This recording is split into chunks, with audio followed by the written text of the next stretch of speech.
argument just goes through unchanged. And therefore, all of S plus U cohomology, all of the kernel of S plus U is equal to Q cohomology.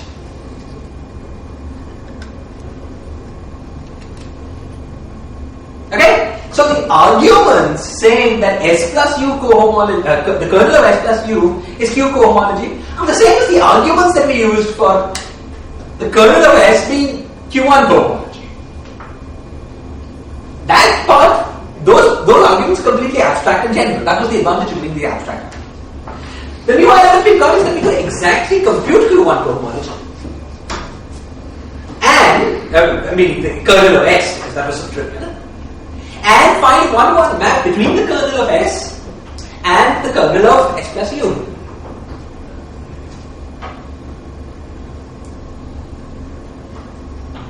Why is it obvious that there should exist some pattern between the kernel of S and the kernel of S?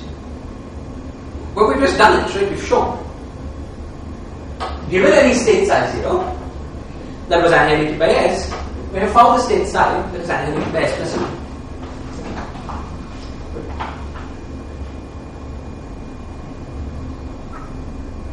The reverse construction is also true. For the same reason, because you can write S is equal to S plus U minus U. And the same thing goes through. It's the same argument.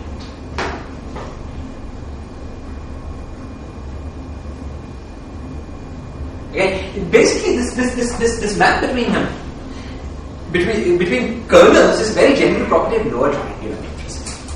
The kernel of a lower triangular matrix. This lower triangular in the sense of under eigenvalue of NLC. Because this U has a negative eigenvalue under NLC. So the kernel of a lower triangular matrix is isomorphic to the kernel of its diagonal elements. Let's just see that in a 2 cross 2 matrix. Yes, so suppose. Okay. Suppose we know the following. We know that we've got an eigenvalue 0 here. But it's even. Actually, it's going to seem trivial from this 2 cross 2 thing. But let me just say it. Okay. Suppose we have 0A. Then what's the kernel of this matrix? It's a one-dimensional kernel, and the kernel is all elements of the form alpha Z. Now, if you have 0AB and A is not equal to 0, then it's this lower triangular and the matrix, the diagonal thing was invertible apart from in this 0 block, which is a structure we had. Remember, S was invertible outside the 0 eigenvalue. Okay, then it's clear that this element is no longer the kernel, but you can find what the kernel element is. Okay? Because in order for, let's look at alpha beta. So let's see. So 0, 0. The first condition gives you nothing, but the second condition gives you B alpha plus A beta is equal to 0. Now it's not true anymore that you can choose that you choose beta equals 0, but beta is, you choose some alpha and then beta is determined by B alpha by with the minus. Since A is not equal to 0, this is verified. Okay. So if you've got a lower triangular matrix, such that in this region, the space where you have no zeros here, this thing is non-invertible and all elements in the lower triangular element, are like this. Let me say this right. Suppose you've got a matrix of this structure. But these are zeros. This is really zeros. Any dimensional matrix. Zeros, A and B. Then there's a one-to-one map between the kernel of this matrix and the kernel of the operator A. And that's exactly what we've done. You see, this operator A0 is S. A0B blah blah blah is X plus U.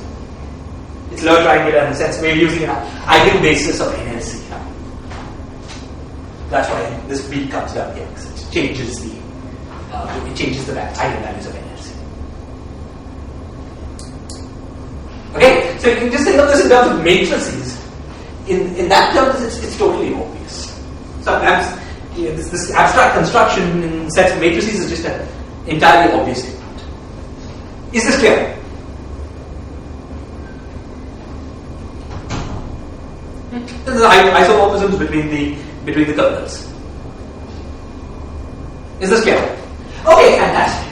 So, what have we concluded? Okay, there's one more thing that I want to remind you of, and that is that, okay, so we have therefore concluded that we've concluded two things. Firstly, we concluded that the cohomology of Q is equal to the kernel of Q plus S, of S plus U.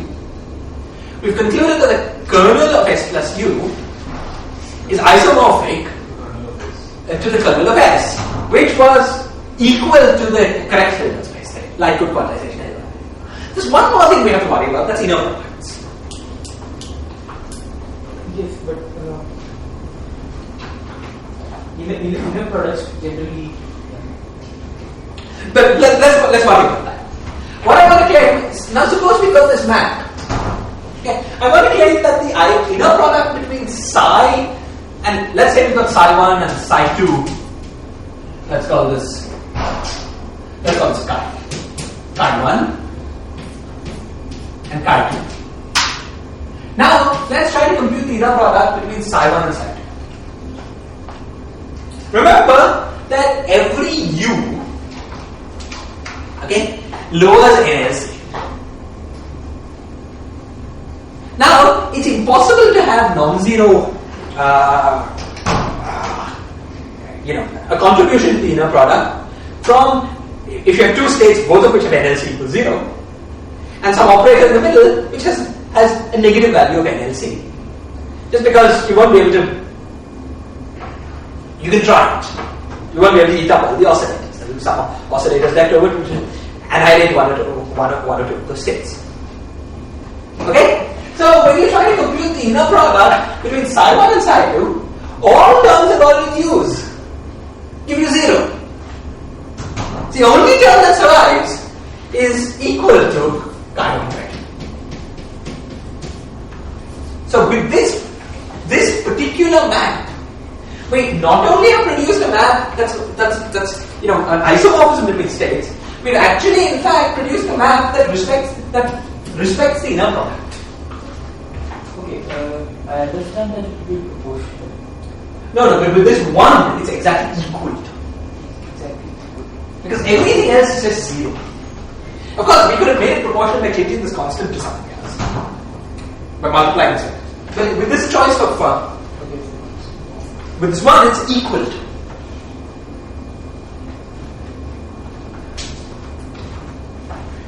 Okay? So, we have proved now the no-cause theorem in the strongest form. That is, states in Q cohomology are in one-to-one map with the states of the light cone oscillator, the states of the light cone quantization, transverse oscillations of the spring, and all states in Q cohomology have positive definite equilibrium.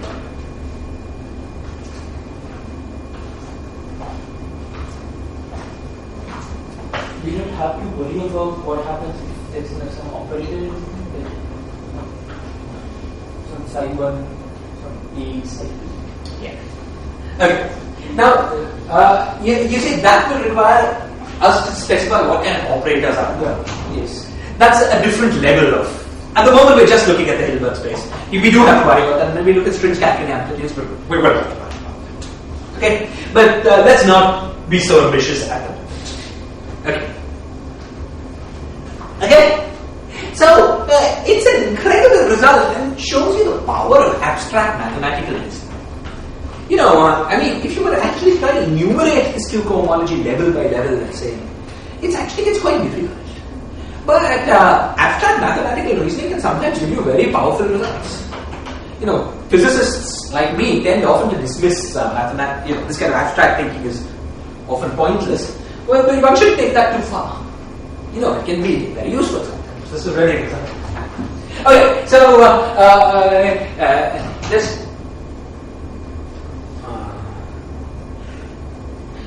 the problem with our course is that it keeps getting interrupted. Next Friday there's a department meeting at 2 o'clock. You guys have an alternate time you could find.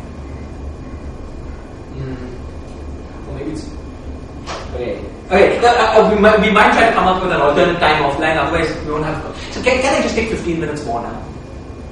Okay, we just keep getting interrupted, so let's let me get.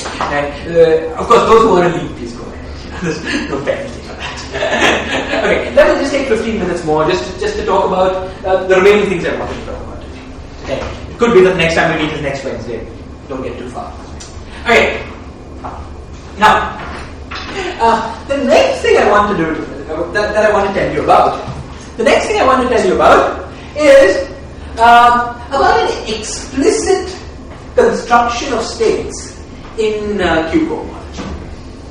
You know, you might say this is pretty explicit, and it is explicit, but it involves this inversion of, this action of 1 minus S inverse U, S inverse. Well, this is really explicit. So this is less so, right? Because it involves acting with this operator and this U square orbital object. Okay? Now, what I want to tell you about is a more explicit. It won't be totally, well, you'll see. It's a more explicit characterization of states in Q cohomology, and it was in fact the first way that covariant quantization makes contact with what's called the old canonical quantization, which is one of the first ways in which covariant quantization of the string was done, in analogy with the thumb law quantization of electrodynamics. So it's a useful thing to keep in mind today. Okay, so so in order to get to that,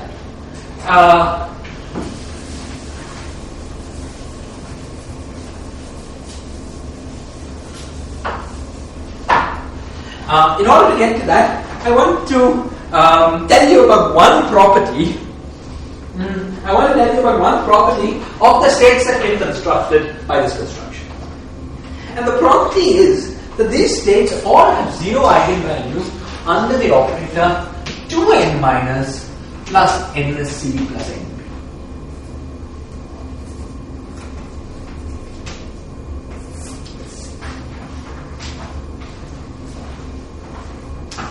So clearly, consider the operator that counts the number of twice the number of minus oscillators, plus the number of C oscillators, plus the number of B oscillators.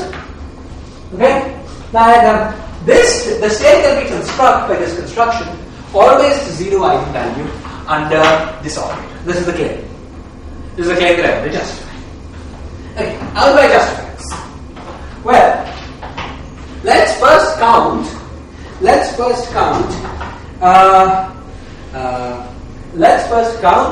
the eigenvalues of. Let's first compute the eigenvalue of R. Let's remember what R was. So R was equal to K plus 1 over K plus sum over M B M alpha plus minus. Okay. So now there are two kinds of terms. There are the terms with B, with this M index here being negative. That creates one B oscillator, but it destroys one minus oscillator. Because we have alpha with a plus index. Alpha plus with a plus index. It destroys a minus oscillator. So such terms of R equals minus 1. Is that clear? Because it has n minus equals minus 1 and nb equals 1. On the other hand, you also have terms where this index goes negative. In that case, it creates a plus oscillator, so it doesn't carry any n minus. But if this index is negative, this index is positive, so it destroys the C oscillator, and therefore nc goes negative, it is minus 1. In both cases, we have this quantity equals minus 1. So again, R has eigenvalue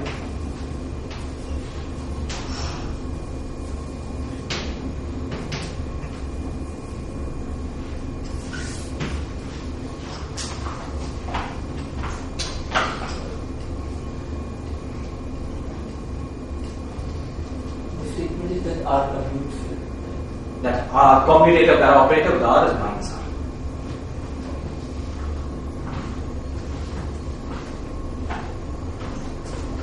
That's the statement, and you say we know what the okay. easiest way to see what you get is see how much it will add to the eigenvalue of a state if you acted it. That's how you could do the computation. You can do it by doing the computation. Okay? So R has eigenvalue minus 1 under that operator. Now what about now I'm interested in Q0 and Q1. In the same way, Q1 has eigenvalue plus 1 under this operator. Okay?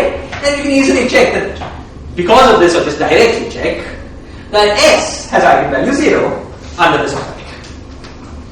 Okay? Well, what about Q0 and Q minus 1? Okay. Now, Q0 and Q minus 1 have terms with all kinds of values of R, or all kinds of values of this operator, but there is no term, okay? There is no term in either Q0 or Q minus 1 that has eigenvalue greater than plus 1 under this operator. This is my claim. Now, the easiest way to check this is to try to produce a contradiction.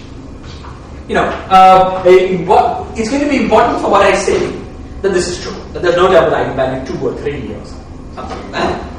Okay? So the easiest way to check this is to try to produce a contradiction. So you see, the place where you might most easily be able to produce a contradiction is to raise n minus by a large number, by as much as you can, because of this factor 2. So maybe we should be looking at the path in C. Okay, the path that is C minus m alpha plus minus alpha minus n alpha plus m plus n. Okay, so suppose n is as written is positive, and that will raise n minus by 1. Sorry, what is this? This is some Q minus. This is a contribution to Q. Yeah, this is a contribution to Q, but this is not Q0 or Q minus 1. But depending on what the values of m and n is, it's Q0 generally speaking. Right? Because it has no zero oscillator. It could be a contribution to any. I'm going to claim that in all of Q, there is no term with the value of this operator being larger than 1. Okay? So, in particular, we know that it's 1 for Q1, but there's nothing that's larger. Okay, so see, suppose n was positive, then this piece would raise this quantity by 2. But that must mean that either of these two is a destruction operator. Right? It can't be that all 3 operators are creation, because the sum of the indices adds to 0. Okay? Suppose this guy was a destruction operator, then it would be destroying a minus oscillator.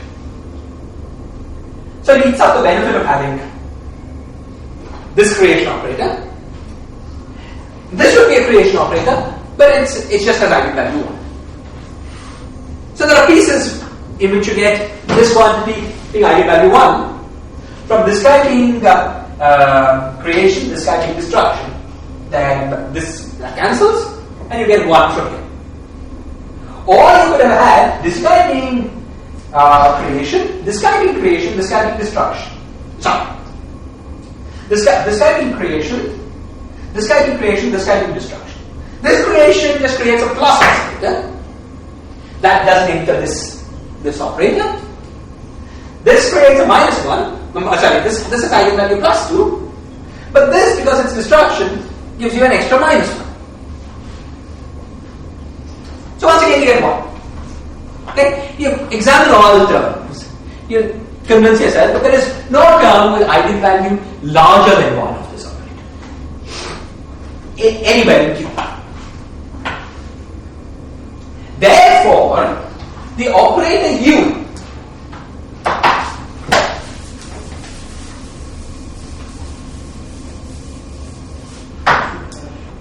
therefore the operator U has eigenvalue less than or equal to 0 because U is equal to Q commutator R had eigenvalue minus 1 and Q has eigenvalue at most equal to 1. So U has eigenvalue less than or equal to 0 under this operator.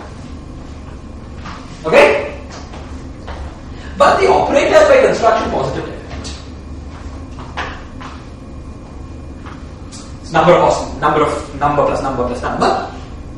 Okay? And psi 0, the stuff that states in the kernel of S have 0 eigenvalue. Under U, under this operator, because there's 0 eigenvalue under n plus n minus nc and b. Therefore, the states that we get by acting with the series S remember has 0 eigenvalue under this operator. Therefore, the states that we get by acting with 1 plus S U inverse plus S U inverse S U inverse all have 0 eigenvalue under this operator because the eigenvalue is less than or equal to the eigenvalue of the state that we started with, but there's no eigenvalue less than 0. Okay? So we conclude that the construction that we have yields a state in the kernel of this operator.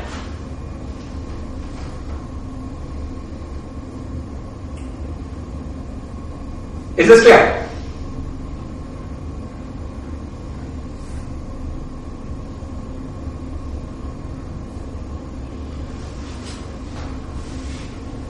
The statement that U has eigenvalue less than or equal to 0, does it mean that U has eigenvalue 0 because it's No, you could have destruction operators. An operator can have negative eigenvalue under this operator. A state cannot.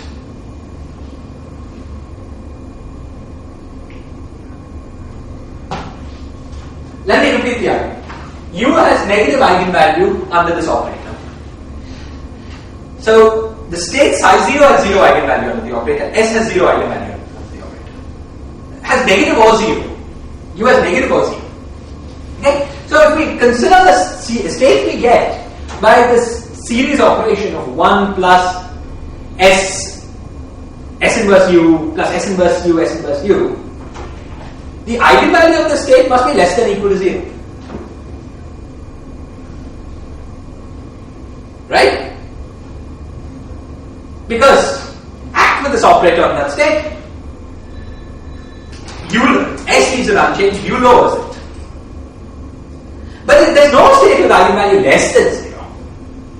So the parts which have negative U must annihilate the state. That's clear, right? Because it covers a lot of destruction operators. basically we'll be looking at the operator S inverse U, which has negative eigenvalue. Right. S Which has eigenvalue either 0 or pieces that are 0 and pieces that are negative. there is no singularity over here due to the S having 0 eigenvalue. No, Because you S see, inverse U is a the state we're looking at was well defined. That we've already argued. right. So there's no question about the state being well defined. Right. Okay? It's just a question of what the eigenvalue of the state is under this operator.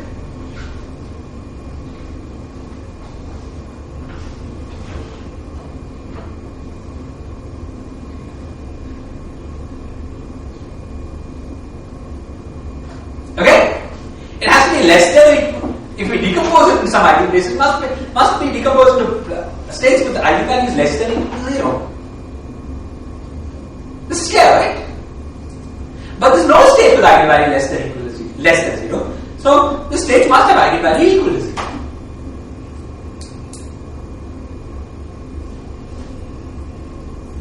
Okay?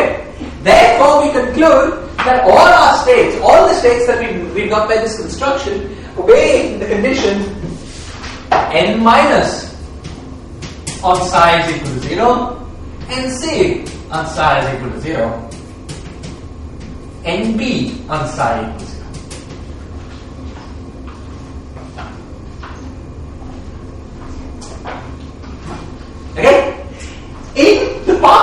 focus on is these two things. What we have shown here is not only does there exist, not only have we characterized Q cohomology, we've also shown that there is a representative of that cohomology that is made up entirely out of the matter oscillators of the theory. Because in this representative, we have no C oscillators and no B oscillators. Okay? So now, in the next 10 minutes, next 5-10 minutes, we're going to study states. We're going to study states of this form. We're going to study the states of the form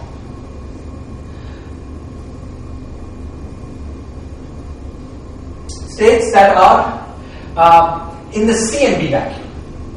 So arbitrary matter states, but C, B vac.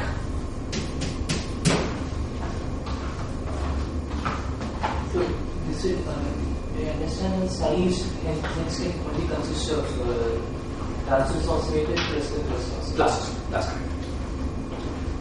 Size, exact, created exact, only with transverse oscillators and plus oscillators. And the point is that how many plus of what, given the transverse oscillator structure, the plus oscillator structure is determined. It's not an independent. That's because it took a state with only transverse oscillator and then dressed it with plus oscillators to put it in the cohomology of Q. It's possible to do that. Okay? But in particular, it's possible to choose states in the cohomology of Q that are entirely in the BC host vacuum. Okay? So let's study states of this sort. Okay.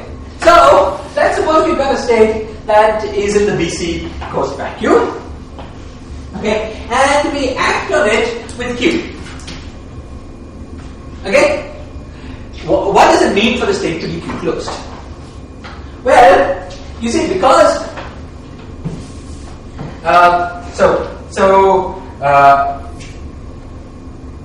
Q has pieces that look like CML minus M. Some overall. Okay? Now, if we choose M to be, let's call it minus M plus. If we choose M to be negative, we'll have a C destruction, which annihilates states of this form. Okay? So if we're concentrating on states of this form, states that are in the B and C host vacuum, then we only get contributions from N being positive. And so what we get C minus M on psi, which is something, times L M on psi. So C minus M times L M on psi. The C minus M just acts in the host vacuum. But this must be 0 if the state is to be in Q cohomology. Therefore, the state must be annihilated by M. The matter part of the state. But for positive M. Right. For positive M, but actually including 0. Because C0 on psi is not 0. Okay? So we conclude that if we're interested in states with Q cohomology of the form some arbitrary state in the matter conformal field theory times BC host vacuum, then Lm on psi must be equal to 0 for all m greater than equal to 0. That's the first thing. Okay. So we have just obtained all the states of the diagram. Wait, we still have to mod out by 0 now states. The 0 now. Okay. Hang on, almost. So we've constructed. You see, this is necessary and sufficient for the state to be in Q cohomology. Sorry, to be Q closed. But some states of this form might be Q exact. Okay? So, the states that are Q cohomology of this form are states that are annihilated by all Lm, which is M positive. But we may also have some Q exact states. Now remember that Q exact states have the property that they have 0 inner product with any physical Q state. And by the no-host theorem, we've shown that any state that is physical, that is annihilated by Q, and has 0 inner product with all other states, in particular 0 norm, must be Q exact, because we showed that within Q cohomology there are no we've got a positive definite in the product. There are no zero states. Okay? So if we want to identify the states that are Q closed, that are Q exact among these. So physical states that are Q closed are states that are Bakers. But not all of these states are in Q cohomology, because we still have to remove the Q exact states. In order to remove the Q exact states, well, basically it's states of, So just one clarification. This N is the oscillator corresponds to the total T. To the Total T. No, it's just by matter. the matter. Just the matter. Okay. Yeah. There's also the first part, but that doesn't contribute. That kills. That first kills very bad. That kills the Oh, that. I see. because it's the vacuum in the coast in the coast sector. Apart from a normal ordering cost, actually it gives you -1 on the vacuum, which makes this L0 -1. So apart from the normal ordering thing.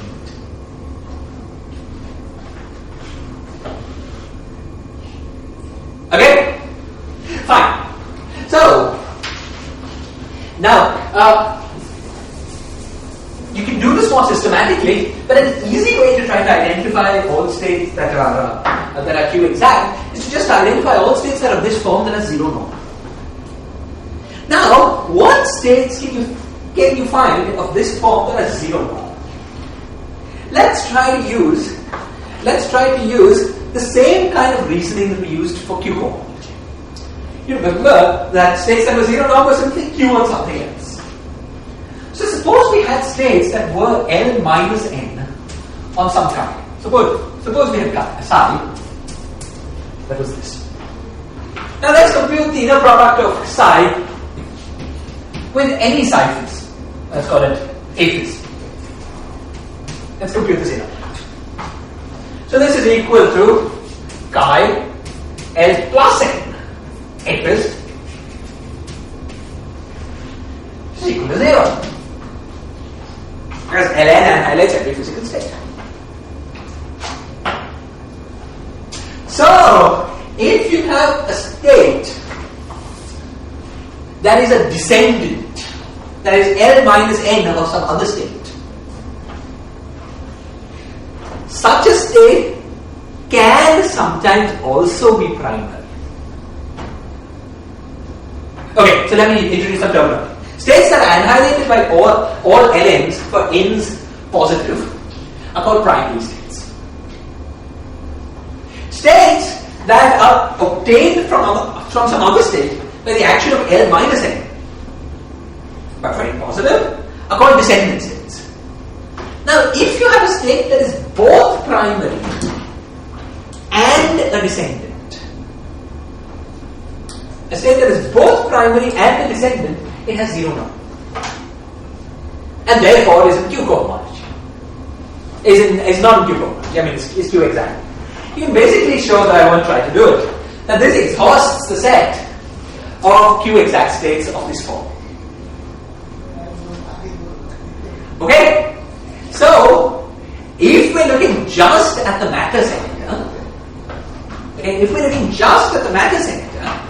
then the states that are Q exact are states that are aware of the physical state conditions, but are also descended from some other state. Now, there's a very pretty structure of representation theory that underlies all of this, that some of you are very familiar with from the study of supercontrol analysis. You see, when a state goes zero norm, it is both a descendant and a primary. It's at the head of its own tower, own representation of the algebra, but it's also descended from some other primary. So, and it's these states that are unphysical. They're zero norm states, they're unphysical, they should be thought of as being pure gauge, as we will see in various examples. Okay? So from the point of view of the matter conformal theory, the equivalent of Q cohomology is the statement: consider all states that are primary, annihilated by all ln's with n positive, modulo states that are descendants. Okay, that is the version of Q cohomology that descends down to this little subset. Okay, now I think we've gone on for far too long. What I had also planned to do was to work out both Q cohomology and this matter cohomology at low levels for string theory. Well, to be frank, just at the master's level. Can I leave it to you as an exercise and actually hope somebody might do it? Okay, I'm going to suggest it to you as an exercise, and we'll very quickly rush through it next class, and whenever that may be. Next class may just well be next Wednesday, and after that, now turn to a serious study of the properties of the formula we looked at before, scattering.